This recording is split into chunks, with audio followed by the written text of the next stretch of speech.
우리 마태복음 26장 42절부터 54절까지 말씀 다 함께 합독합니다. 다시 두 번째 나아가 기도하여 이르시되 내 아버지여, 만일 내가 마시지 않고는 이 잔이 내게서 지나갈 수 없거든 아버지의 원대로 되기를 원하나이다 하시고, 다시 오사 보신즉 그들이 자니 이는 그들의 눈이 피고만일러라.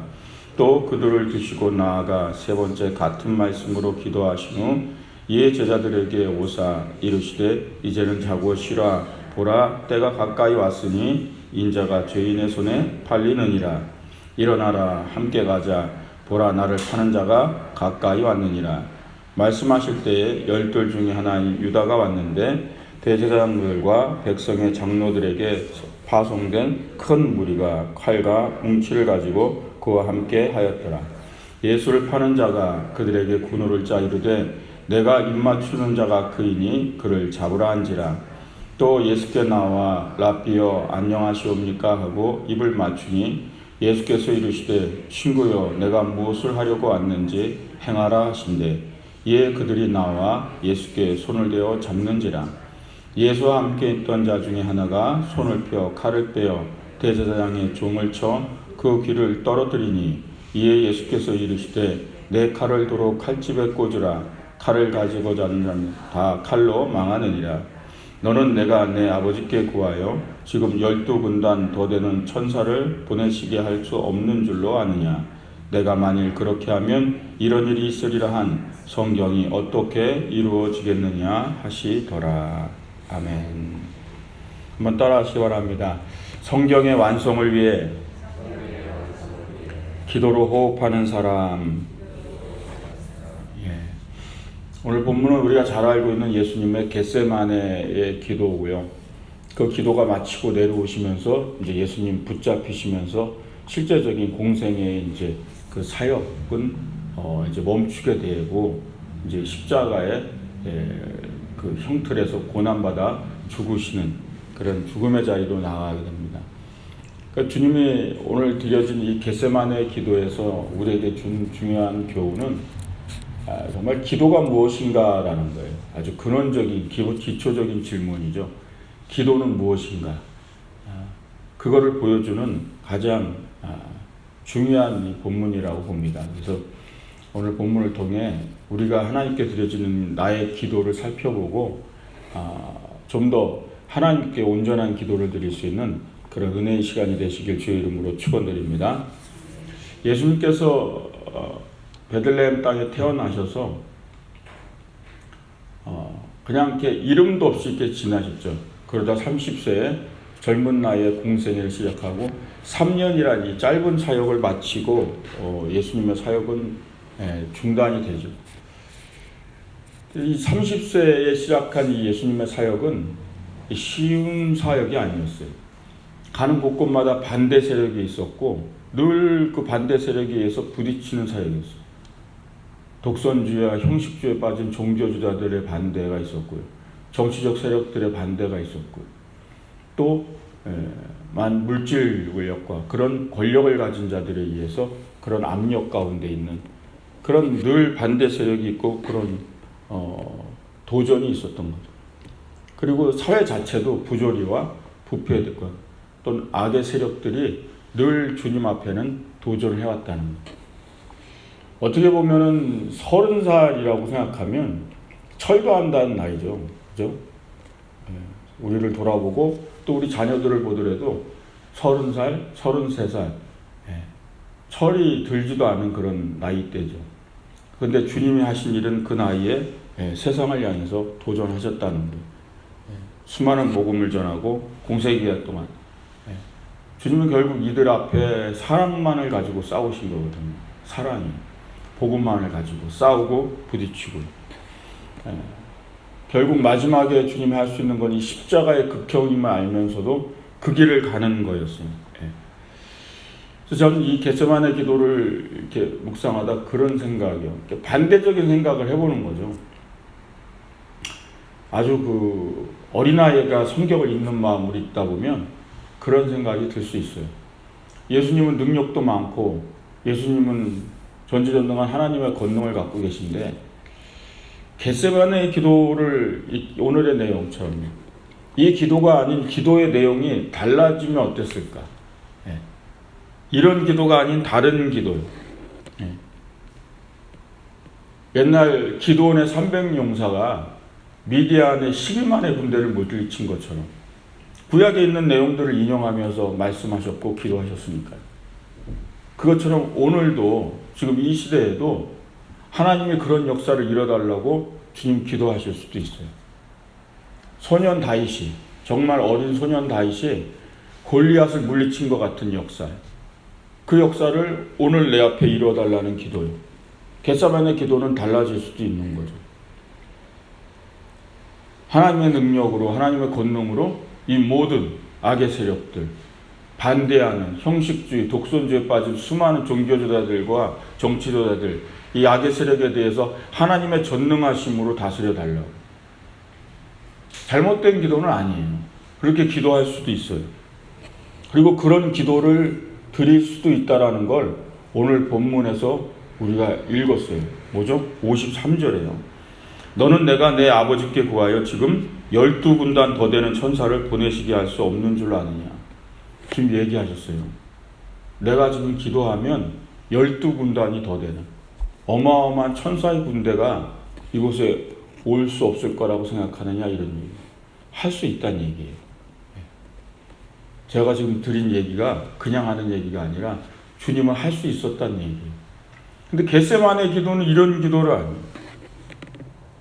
주님은 그냥 로마 군병에게 붙들리고 대제사장의 종에게 칼을 휘둘러 자르는 베드로에게 한 얘기예요. 이 얘기가. 왜 칼을 드느냐? 내가 무력을 쓸 것 같으면 군대를 부를 수 없는 줄 아느냐, 이런 얘기하죠. 충분히 할 수 있는데도요. 주님은 이런 기도를 드리지 않았다라는 거예요. 주님이 드린 기도는 39절이죠. 조금 나아가사 얼굴을 땅에 대고 엎드려 기도하여 이르시되 내 아버지여 만일 할만하시거든 이 잔을 내게서 지나가게 하옵소서. 그러나 나의 원대로 마옵시고 아버지의 원대로 하옵소서 하시고. 우리가 잘 알고 있는 겟세마네 기도의 아주 중요한 핵심의 기도문이죠. 할 수만 있다면 이 잔을 지나가게 해달라는 기도도 드리셨어요. 그만큼 힘든 거였죠. 할 수만 있다면 지나가게 해달라고. 그러나 내 뜻대로 마옵시고 아버지의 원대로 하옵소서. 아버지의 뜻대로 되기를 원하나이다. 그렇게 기도하신 이유가 뭐냐면 54절이에요. 뭐라 그러셨죠? 내가 만일 그렇게 하면 이런 일이 있으리라 한 성경이 어떻게 이루어지겠느냐 하시더라. 내가 지금 12군단을 불고 군대를 불러가지고 이 문제를 다 해결하면 오리란 하나님이 이루시고 하는 성경을 어떻게 완성하겠느냐는 거예요. 성경을. 많은 백성을 구원하기 위해서 아브라함을 부르시고 이어온 하나님의 그 계획이요. 온 영혼을.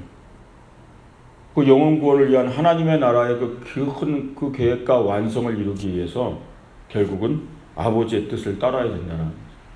결국 기도는 뭐냐면 하나님의 뜻을 따르는 수밖에 없다는 거예요.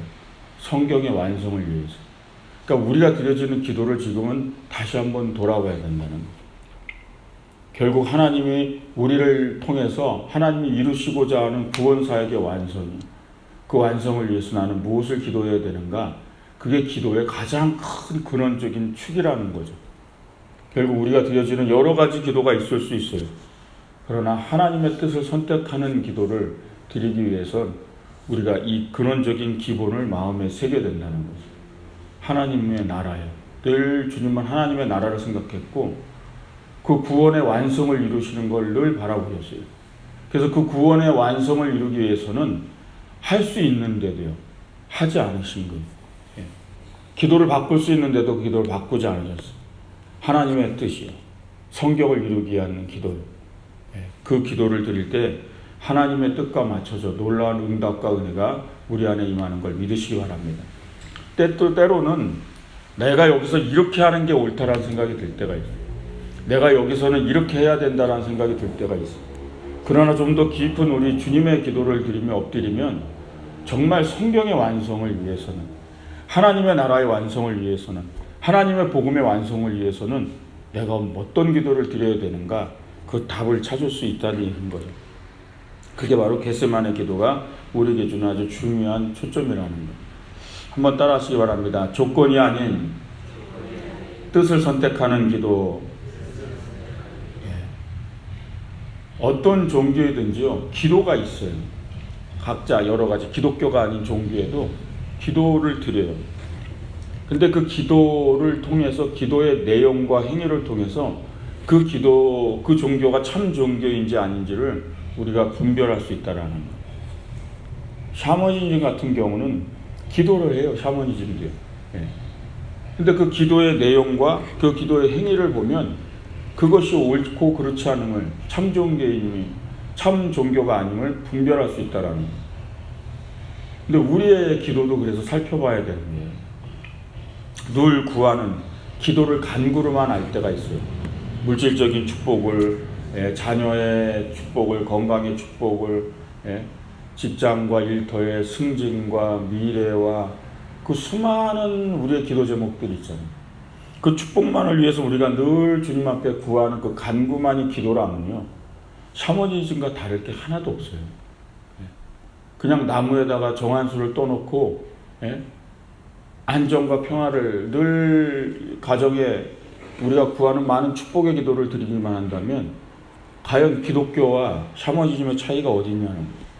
결국은 없는 거죠. 흔히 그러잖아요. 뭐 어떤 일을 시작할 때 옛날 사람들 고사를 지냈잖아요. 그죠?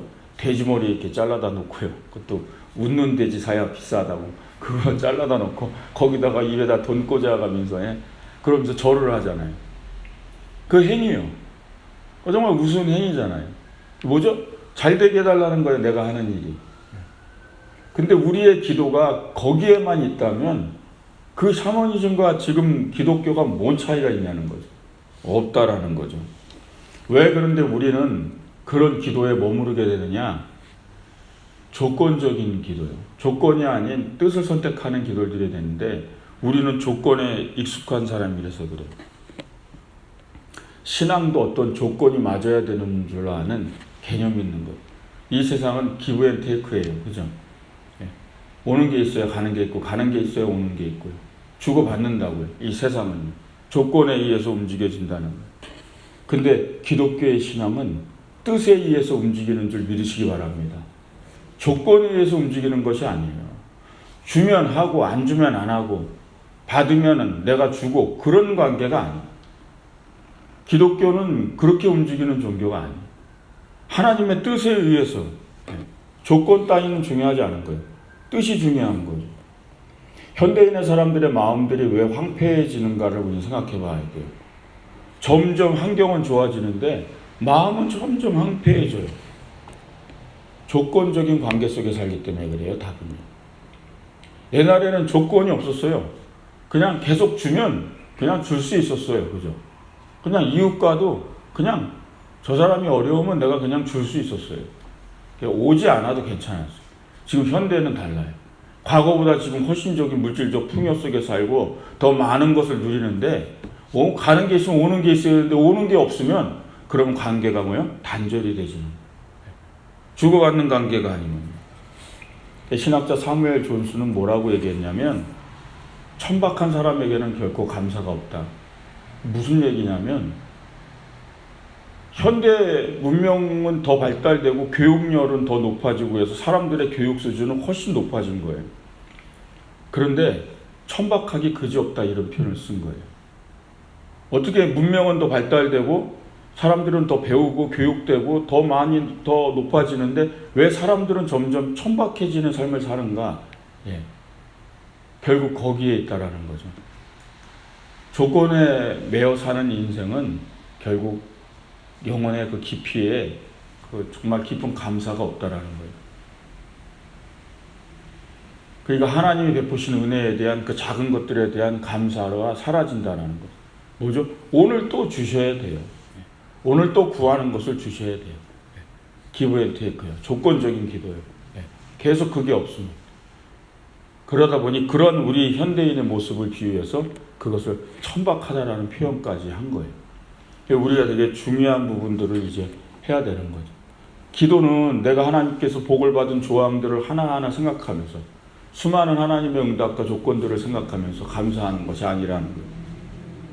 내가 하나님의 뜻을 알고 그 뜻을 선택하고 하나님의 뜻에 의해서 움직일 수 있다면, 그 뜻을 따를 수 있다면 그것이 진짜 기도요, 그것이 진짜 감사임을 믿으시기 바랍니다.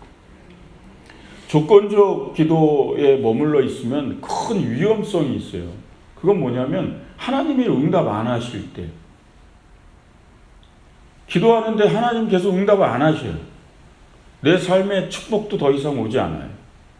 다른 사람과 비교할 때도 더 큰 축복도 오지 않고, 기도해도 계속 응답은 오지 않고, 그때 조건적 기도에 머무르는 사람들은 여기서 위기가 오기 시작하는 거예요. 그것이 거듭되면 거기다 더 안 좋은 일이 오기 시작하면 이제 막 흔들리기 시작하는 거죠.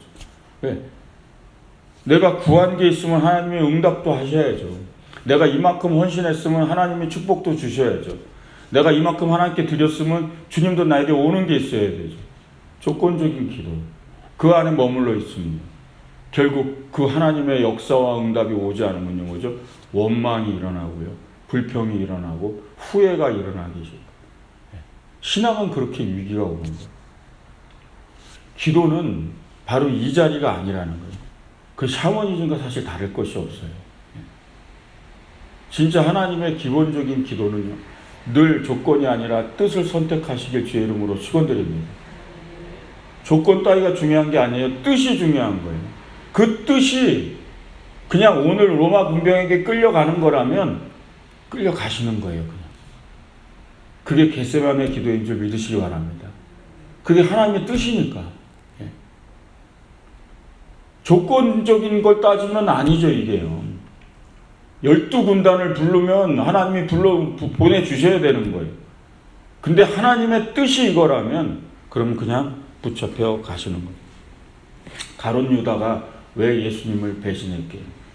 베드로는 왜 예수님 버리고 다 도망치고 예수님 모른다고 부인했게?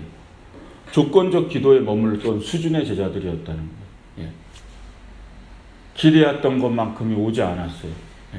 내가 원했던 것만한 것들이 오질 않았다고요. 결국은 뭐죠? 관계가 단절되는 거죠. 사무엘 조수는 그걸 천박하다고 표현한 거예요. 그런 관계를 사는, 그런 신앙을 가진 걸 천박하다는 표현까지 한 거예요. 왜 오지 않는다고? 기대한 것만큼 오지 않는다고 관계가 왜 단절되냐는 거죠. 그건 기도가 아니라는 거죠. 하나님 앞에 진정한 기도는 어떤 그런 환경을 초월한, 조건을 초월한 뜻을 향한 기도를 드리시길 주의 이름으로 축원드립니다. 그게 하나님의 놀라운 은혜가 있는 거죠. 45절에 보면 이제 제자들에게 오사 이르시되 이제는 자고시라 보라 때가 가까웠으니 인자가 죄인의 손에 팔리느니라. 결국 인간의 욕망에 의해서 일어난 일이고, 인간의 욕망을 다스리지 못해서 스승을 팔고 그렇게 스승은 잡혀가는 거예요. 근데 주님이 그대로 받아들이시잖아요. 인자가 죄인의 손에 의해 팔리느니라. 그것이 하나님의 뜻이라면 그 길을 가시는 거예요. 우린 뜻을 향한 기도를 드릴 때 어쩌면 진정한 하나님의 영광과 주님의 은혜를 체험하게 됨을 믿으시기 바랍니다. 한 번 더 따라하시기 바랍니다. 기도는 주문이 아니라 호흡이다. 기도에 있어서 중요한 것이 뭐냐면 많은 사람들이 기도를 하는데 기도가 주문처럼 되는 경우가 있어요. 나도 무의식적으로 생각하지 않는 순간에 기도가 주문처럼. 하나님은 중언부언하지 말라 이방인처럼. 그 중언부언이 그거예요. 계속 그냥 외우듯이 구하듯이 이거 해 주시옵소서, 이건 꼭 응답해 주시옵소서. 그걸 무한 반복하면 하나님이 들으실 줄 아는 거죠. 그러니 하나님 얘기하시죠. 주님께서 너희는 말을 많이 하여야 내가 들으시는 줄 안다고. 그렇지 않다는 거예요. 너에게 있어야 할 것을 구하기 전에 내가 미리 안다 그러셨어요. 그게 주님인 줄 믿으시기 바랍니다. 내게 필요한 거는 내가 구하지 않아도 미리 주님이 아신다 그랬다고요. 근데 우리는 늘 필요한 것을 구하는 거예요. 그걸 주문을 외듯이요. 계속 주세요, 주세요, 또 주세요, 주세요. 주님은 그래서 비유한 거예요. 들의 백합발을 보라. 예? 저 공중에 나는 새를 봐라. 식물과 새들이 누리는 축복을 왜 너네들이 못 누리겠냐 한 거예요. 있어야 할 것. 기본적인 새들과 동물들이 누려야 될 필요한 것들은 내가 다 이미 줬다라는 거예요. 그래서 식물과 새들은 구하지 않아도 사는 거예요. 오늘의 먹을 것을 구하지 않아도 그건 다 살고 있는 거예요. 하물며 너희일 뿐이라는 거죠. 우리는 그걸 구하지 않아도 사는 줄 믿으시기 바랍니다. 사실 무엇을 입을까 무엇을 먹을까 안 구해도 우리 살 수 있어요. 한번 시험해 보시기 바랍니다. 그거 기도 안 한다고 갑자기 먹을 것이 떨어지고, 내가 그걸 구하지 않는다고 입을 것이 없어지고, 내가 오늘 당장 살아가는 삶의 필요가 사라지는지 한번 그 기도를 멈춰 보시기 바랍니다. 그걸 멈춘다고 그게 공급이 끊어지는 그런 일은 생기지 않는다는 거예요. 그런 기도 안 해도요, 미리 하시고 다 채워주시고 주시는 하나님을 믿으시기 바랍니다. 우리에게 필요한 거는 다 주셔요. 중요한 건 뭐냐면 기도는 그런 거를 받기 위한 주문 따위가 아니라는 거예요. 정말 놀라운 호흡과 같은 은혜가 기도인 줄 믿으시기 바랍니다. 여러분, 육에 필요한 것은 정말 줄여서 줄이면요, 뭐냐면 산소예요. 네. 산소하고 식량이에요. 양식. 그죠? 육은 그게 없으면 죽어요. 숨 못 쉬면 죽고요. 먹을 게 없으면 죽어요, 육은.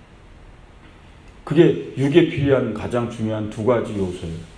그러면 영에 필요한 건 육 말고요. 영에 필요한 두 가지요. 그 양식과 그 산소와 같은 게 바로 말씀과 기도인 줄 믿으시기 바랍니다. 예. 영은 말씀을 먹어야 돼요. 늘 우리 육이 밥을 먹듯이 말씀을 먹지 않으면 기근이 와요, 영. 그리고요, 기도요. 호흡과 같은 거예요. 우리가 숨을 쉬는 것과 같은 거라. 그래서 말씀과 기도는 우리가 마치 일상생활에 늘 먹고 숨 쉬는 것 같이 영의 삶 속에 필요한 두 가지 요소임을 꼭 믿으시기 바랍니다. 그래서 늘 말씀과 기도에 깨어 있어야 되는 거예요. 그래서 호흡처럼 기도해야 된다는 거예요. 호흡처럼. 그러니까 중간중간에 늘 순간순간에 하나님 앞에 호흡하는 기도를 늘 훈련하셔야 돼요. 교회에 와서만 기도하는 게 아니라는 거예요. 예배를 드릴 때만 하는 기도는 기도가 아닌 거예요. 진정한 기도의 생활은 호흡이에요. 여러분들이 이 문을 나가세요. 다.